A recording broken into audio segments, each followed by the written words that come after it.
Welcome to episode number 121 of the Brave Widow Show. Today, I talk with Allie, and she shares her incredible story, along with insights and words of encouragement for other widows that are out there. And before we dive into her story, I would like to invite you to join me on a free 3-day challenge. Now, this is a grief to growth challenge, and I am only bringing you the good stuff. So let me tell you what we're going to cover in this challenge. First day, we're going to talk about debunking grief myths. We're going to learn why waiting for time to heal your wounds doesn't work, how being strong can actually block your emotional recovery, and the truth about staying busy to avoid pain. Day 2, we're going to talk about overcoming guilt and grief.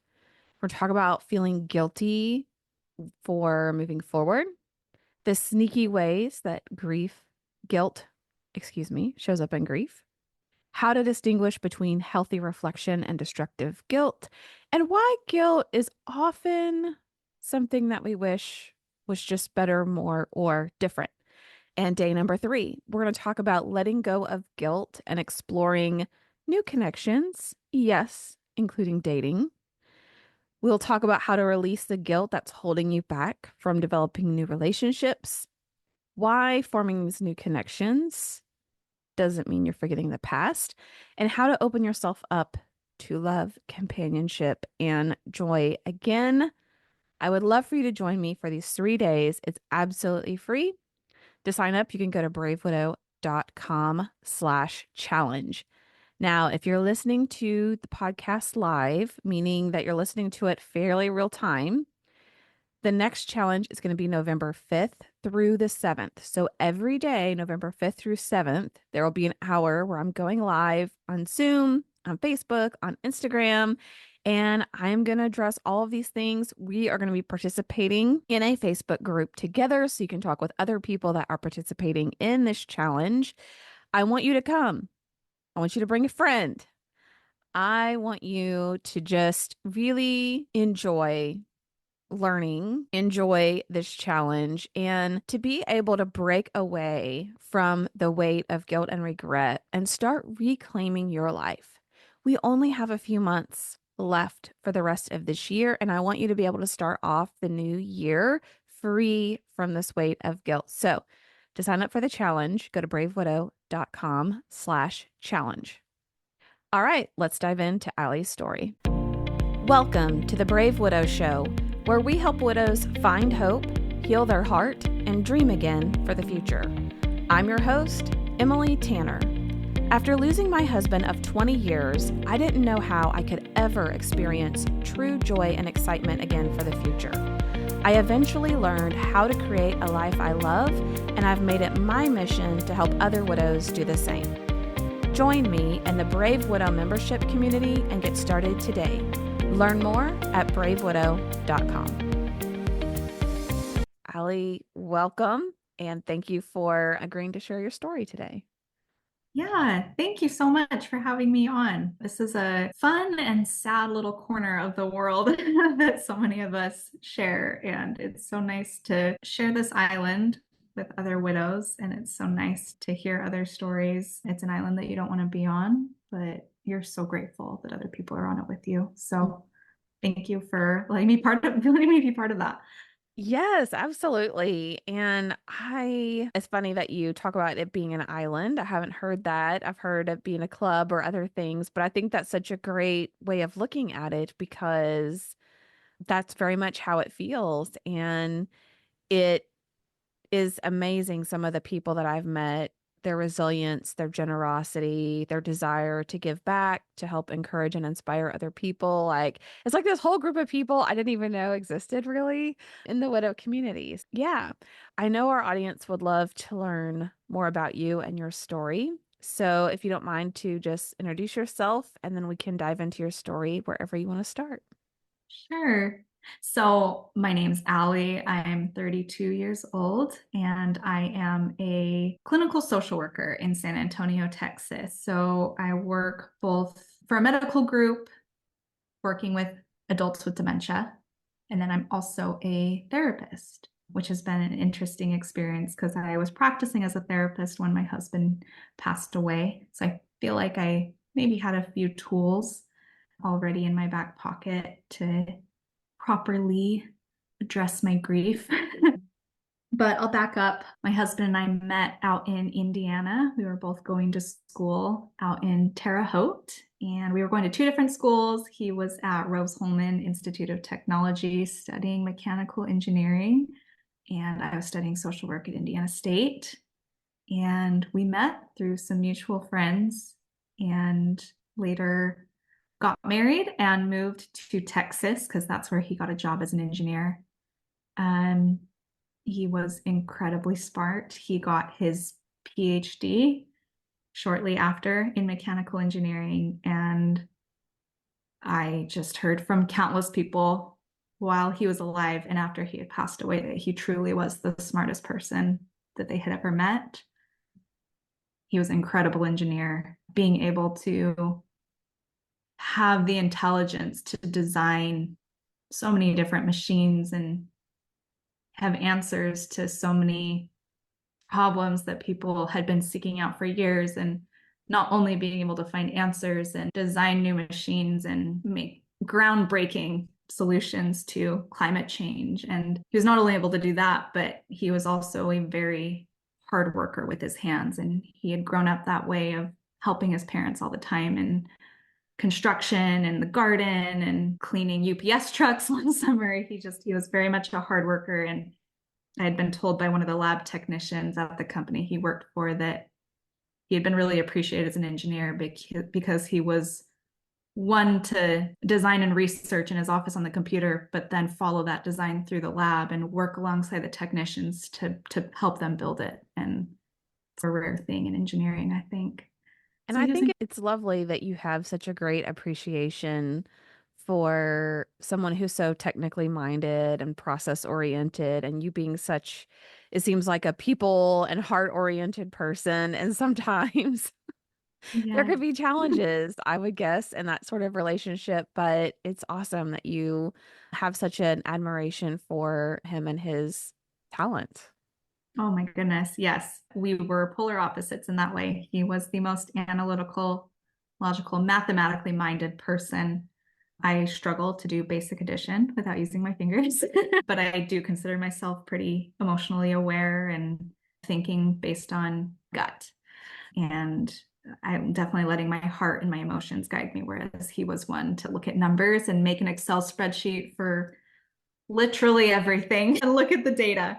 And yes, I don't think I had enough appreciation for how smart he was and the type of engineer that he was until after he had passed away. I just thought all engineers were smart. I can't understand the language at all when they speak.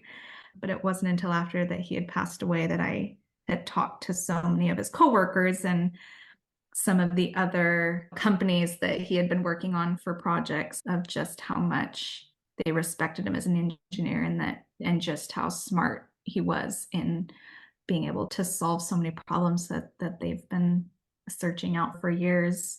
There was a weird thing that had happened a couple of months after he had passed away. I'd shut off his phone, just turned it off and till I needed certain things for that two-step verification to log into some accounts. I'd have to have them text his phone. So I'd power up his phone again. And there was a voicemail on there. His name escapes me, but someone had left a voicemail and said, "Hey, Jordan, haven't talked to you in a couple of months. Just was seeing if you had an update on whatever project they were working on." And I had realized that he hadn't been notified of Jordan's death, and Jordan was still mid-project with this company. And so that was a hard one to really have to call someone, completely cold call them. He had answered the phone and said, "Hey, Jordan, how's it going?" And it was heartbreaking to talk to this complete stranger and say, I don't know what your relationship was with him. And I'm so sorry to tell you that a couple of months ago he passed away. And this man immediately was just so sweet to me. And he said, "Can I tell you a little bit about what your husband was working on for us? I want you to know that he said, this is Nobel Prize stuff, level stuff.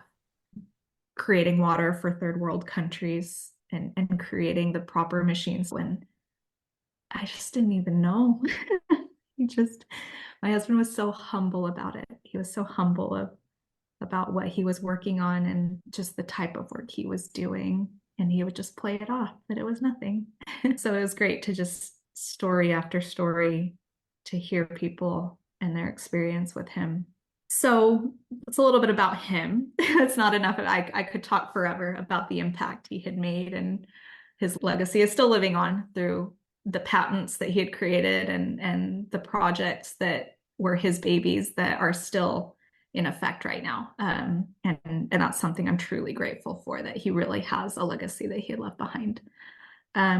We were married and moved to San Antonio, and just before our 10-year wedding anniversary, just a few months before, he was playing basketball at work. He played pickup basketball most days. Let me share a little bit about Jordan, just who he was as a person. He was the healthiest person you would ever meet.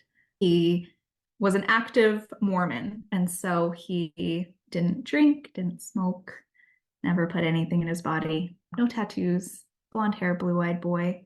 He played collegiate sports. He played basketball and football and won a lot of awards in football. It's the best athlete. Everyone knew he could pick up a sport for the very first time and be better than most of the people. Just he was so athletic. He looked it. He was tall and lean. And anyway, he did physical activity every day, biking, basketball, running, whatever. And so he played pickup basketball a lot at his work in their rec center. And I was working out at the gym at the time, and at that same gym, and I passed him in the parking lot and exchanged a few words with him. And I went on my way and went home, and he walked in to go play basketball. I had gotten home a few minutes later, and I had received a call. I was on the phone with another one of my friends, and I'd gotten a call and I ignored it because I didn't recognize the number. And then it called again. And so I told my friend, I said, this might be the kid's school, or someone's trying to reach me. Let me call you back. And it was the girl at the gym, the girl who worked the desk. And she said, hey, Jordan's collapsed on the basketball court. And she's, I don't know what's going on. And I said, oh, okay. I said, what do you need? What do I need to go to the hospital? And she said, I don't know. They're doing CPR. I think they're going to take him to the hospital. The ambulance is here. And I said, okay. And I just, from that moment, I don't remember too much. I remember leaving the house. I don't remember the drive to the hospital. I remember calling my dad and having a breakdown, but I don't remember what I said. I honestly do not remember the drive to the hospital. I'm honestly impressed that I made it. I got to the hospital and walked into the ER and was asking for his name, and eventually tracked him down. And I remember I was crying in the waiting room because I just didn't know. I had no idea what was going on. And then I think one of the social workers or the chaplain came out and said, hey, I'm going to pull you into this room. And I saw the room, and it was a family meeting room. And I said, I'm not going in there. I've seen enough Grey's Anatomy to know that's the room that I don't want to go into. She said, no, she said, just come in with me. So she sat in there with me, and the ER doctor came out and handed me Jordan's basketball shoes. And he said, looks like he suffered some sort of heart attack. We're taking him in. We're taking him in now. He's probably going to need surgery. We don't know. He's alive, but he's unconscious. He said that he was down on the ground. The gym staff performed CPR for 40 minutes until the ambulance arrived. When the ambulance arrived, they did numerous rounds of the shock paddles. So he said, if he comes through, we don't know what type of brain damage has occurred from him being down for so long. I called Jordan's mom right away, and I told her to get out here because I just didn't know what it was going to look like. Either he was going to die, or either he was going to pull through, and it was going to be a very long recovery road. But either way, she needed to be out here. My parents were living in Georgia at the time. That's the other thing, is that we moved out here to San Antonio. We didn't have any family out here. So for the last 10 years, it's just been us. We have a 5-year-old and a 3-year-old that day in the hospital. And so I called friends. We had a lovely community of friends and coworkers. So my kids were taken care of. People all jumped in to pick up my kids and come meet me at the hospital, so I didn't sit alone until family could fly in. Really had a community rally around us. from that That's moment. beautiful. Yeah, a lot of it is a blur. I really wish I had journaled soon after he had passed away because the next few days were such a blur to me. But that was on a Thursday when he had collapsed. They were running tests, opening his heart, trying to figure out what was going on. Ultimately, we found out that he had a genetic condition where his heart hadn't developed quite the way it should.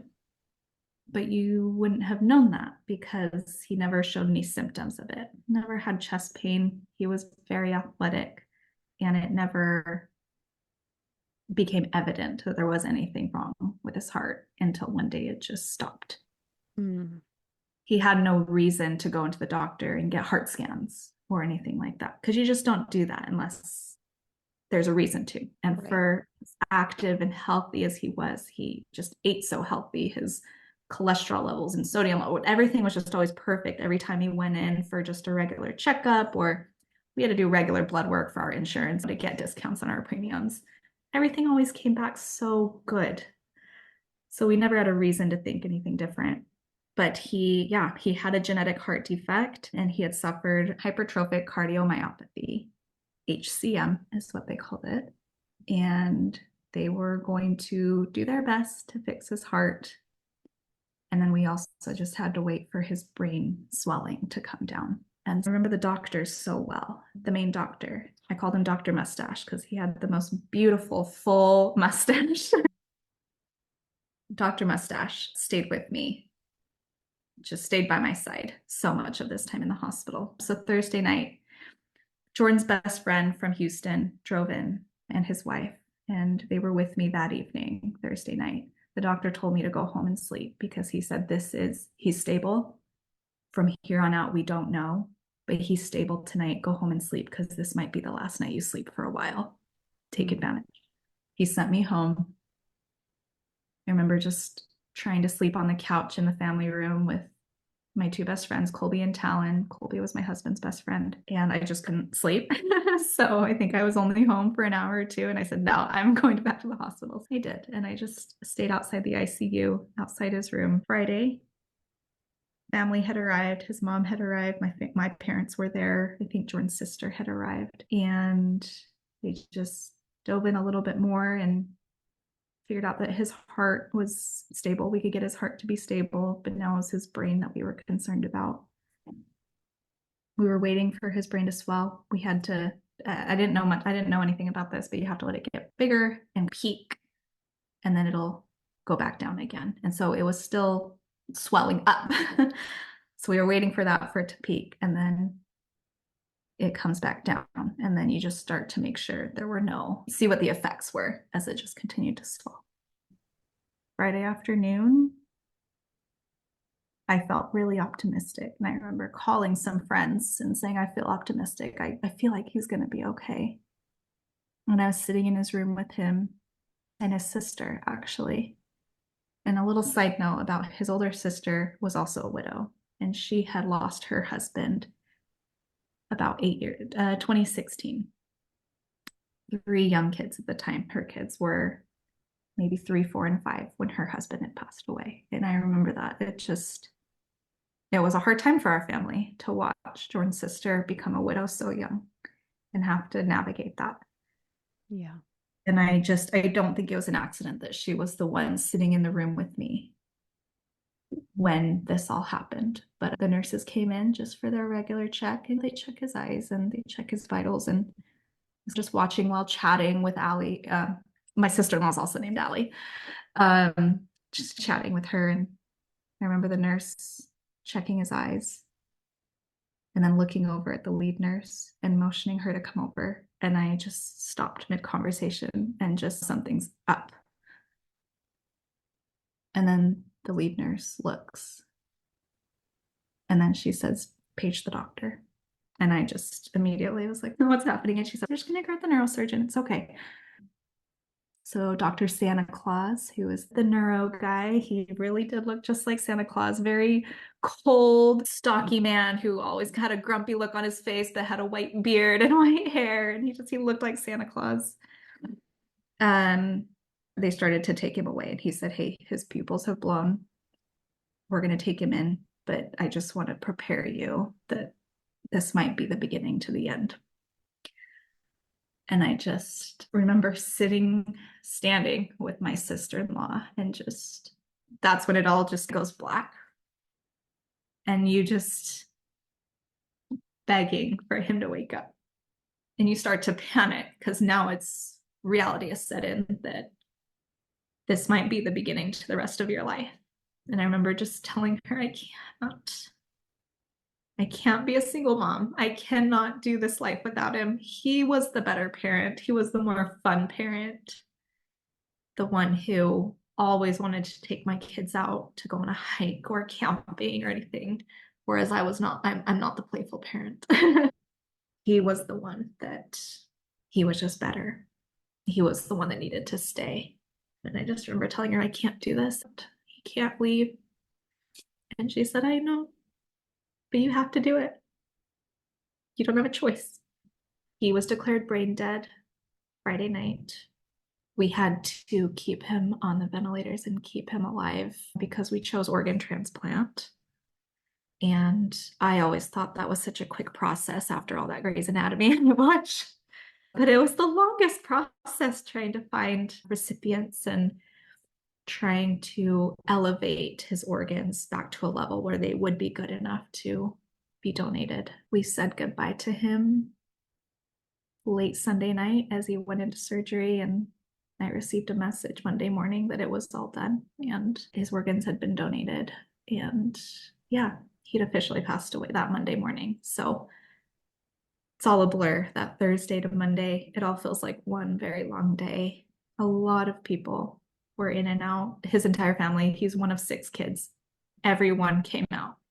We took up the entire waiting room, our whole party. It was my family, his family, and all of our friends just sat in the waiting room and took shifts being with me, bringing food, going in to visit Jordan, saying their goodbyes. It was incredible. And then it's so weird, just the weird things that you remember and that you forget. We said goodbye to him on that Sunday. We do I'm sure a lot of people know about the like legacy walk when you're going in for surgery, and they line the hallways and it's beautiful. And then we're escorted outside to the front of the hospital and they raise a flag for him. And then that was it. And then they say, okay, time to go Here you home. go, the rest of your life now. And I remember just standing there and with all of my friends and family and just being like, so now what do we do? You feel like you have to feed everyone. Of course, that's your first thought. So we picked up pizza and went back to my house and cried and told stories about Jordan. That was it. And so that was in spring of 2023. It has now been quite an adventure navigating widowhood, single motherhood, finding my own identity without him. I got married very young at 21. I think we had kids when I was 28. My whole adult development has been with Jordan by my side. And now I'm 32 and just trying to figure out, who am I without him? What kind of mom do I want to be without him? Yeah, very well said. I definitely felt like I had to rediscover who I was. I didn't even know what I liked on my own as an individual. And I'm curious, having a background as a therapist, if you felt like you held yourself to a different standard or that you should be able to navigate certain things on your own, or how you thought about that. Yeah, definitely. I think when you are in this profession, maybe not even just therapists, but those who are exposed to this vicarious trauma. So whether you're a therapist or a nurse or a doctor or whatever, someone who just sees the bad that happens to other people, you feel like you should be prepared. And when you're not, you feel like, is this going to affect my empathy for others now? What does this mean what kind of professional now am I when I can't even practice the words that I preach? I definitely, right when he had passed away, when he was in the hospital, I had some therapy sessions that were on my calendar, and I immediately had to reach out to my patients and say, hey, family emergency has come up. I'm going to have to reschedule you later. Stand by. And then after he had passed away, the more I thought about it, I said, I am in no shape to be a therapist right now, and I don't know when I will be. I said goodbye to all of my patients, and I said, some things have come up. I can no longer do this for a while. I will let you know when I can practice again. So I took a break from therapy and resumed in January after the new year. That's when I started practicing as a therapist again. But in that time, you really try to think back and say, okay, if a patient of mine was going through this, what would we be discussing? What types of things would I be helping them process? I did immediately go into therapy myself, which I feel like is not what everyone does, but that was something that I knew I had to do. And I don't know, I think when you have those breakdowns or those periods of depression where you can't get out of bed, or the angry outbursts that I had, especially against my kids, and the lack of empathy that you have towards anyone else when you're hearing that your friends are going through. I had a friend going through trying to find a surrogate at the same time all of this was happening because she had just had an emergency hysterectomy. She was going through loss of her own, and just the immediate lack of empathy that I had for everyone around me was alarming. And I think that really plays into why so many widows lose friends within that first year, is because you don't care about anyone else and their problems. You don't care about the bad, and you don't care about the good. You see the birth announcements and the engagement announcements, and really all you want to do is just hold up your middle finger to them and say, lucky you. Yeah. You don't want to celebrate with them. And I think definitely I tried to be aware of all of that and keep myself in check. And although I lacked empathy for everyone, I didn't want to be unkind to everyone. But I think just giving yourself that grace. I feel like as a therapist, I held myself to a very high standard and constantly told myself, you should be able to handle this. You're used to this, right? You're used to hearing other people's trauma and experience of death. You should know what to do. And you just never know until you're in it. Yeah. And now I don't know if you ever do work with widows from a therapist perspective, but if you do, or as you do, I'm sure you have a much deeper understanding of even more beyond what you've been taught or what models that you use versus here's reality of what people I know you might experience. And that then can also give you a deeper empathy and experience for that person sitting across the table from you. Right. I do not work with widows yet. Something else I was very aware of once I started my therapy practice again was my need to set boundaries. I was very picky on the patients that I slowly started to accept to build my caseload up. I wasn't too keen on taking patients that were entering therapy for relationship issues. Because again, that lack of empathy, right? I losing my husband and navigating widowhood, I knew I wasn't going to be prepped to listen to young adults having quote unquote problems with their boyfriend or their spouse, which, not to invalidate their problems, they were very real, but I didn't have the patience to listen to it with any sort of empathy. And I was very conscious about the boundaries that I set and the types of patients that I was going to take based on what they were presenting in therapy. And so I mostly took on patients that were experiencing anxiety and depression, which I feel like I could stand next to them and navigate. But theirs were more coming from a place of individual struggles, right? And little by little, I did start to accept more patients that were coming in for relationship issues or even loss. I didn't have anyone come in for loss of a spouse, and I did have a couple that came in for loss of a parent, loss of a child. And those were big, those were hard. And although I haven't been as fully transparent with my patients as far as what my own loss is, I have been transparent on showing that empathy of experiencing that same feeling of loss and the feelings of depression and anxiety and paranoia that follows Mm. grief. Yeah, the paranoia is very real. Yeah. So, what has your journey been like being thrust into raising kids and finding space for your own grief and also trying to, as we do, put on our super cape and be everything to our children and then feel like we can't get a break and we can't ever turn off. And I know you mentioned you had such a beautiful community of support around you, but I imagine there are times when maybe people weren't always there or it just all feels very overwhelming. What has that part of your journey been like for you? My kids, they were 3 and 5 when Jordan passed. They're now 4 and 7, almost 5 and 7. But those are very tricky ages. And I was not practicing religion when Jordan had passed away. I had left the Mormon church a few years prior, and I was very adamant about my kids not being in attendance of that congregation, which Jordan respected. And so my kids didn't really have a foundation for what happens next. Where did dad go?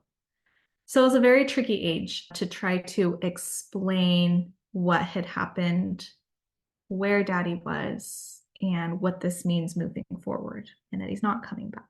So trying to balance that while also giving them normalcy while working full time and managing my own grief was a very tricky process, which I think brought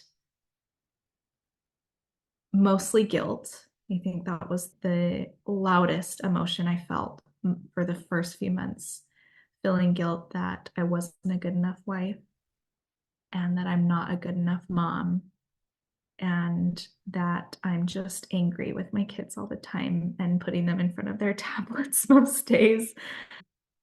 And because getting out of bed was the most difficult thing. I am so grateful for my mother-in-law, Jordan's mom. And I know that not everyone has that experience following the death of their spouse. She and I weren't, I wouldn't say best friends while he was alive. We did not get along, but she wasn't one that I called all the time. And I can truly say now that she is one of my best friends. And I think, unfortunately, she'd been through this before with her daughter losing a spouse 8 years ago. And she had seen her role in it and how my sister-in-law had grieved and what was needed from my mother-in-law. And I think she just knew exactly what she needed to do.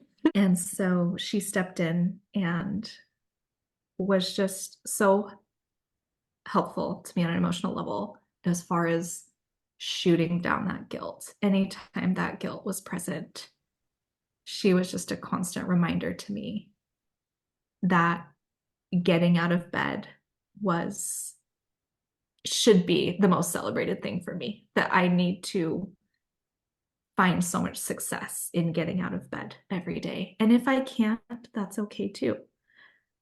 But anything beyond that is, I need to recognize how big that is. And she said, it's okay that your kids are being babysat by their tablets right now because all they need is a mom who is alive.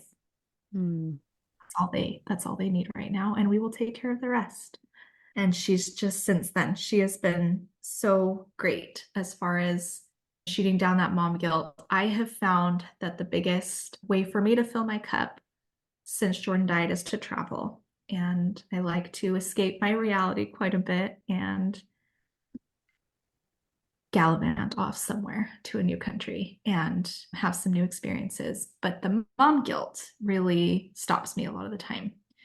And there was one day where I was just bending over backwards to scheme to try and get some flights put together while also having my mother-in-law come to watch the kids.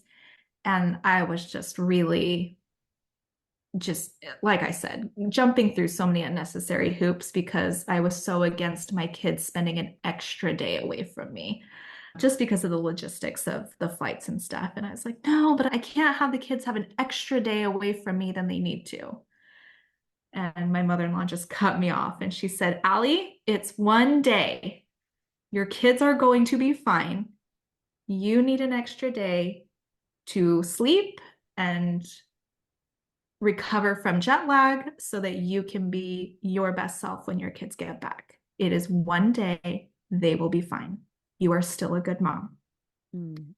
And just that constant reminder and reassurance is exactly what I needed for me to feel permission that I could do the things that I needed to fill my cup so that I could show up for my kids every day. And showing up only needed to look like getting out of bed and feeding those kids.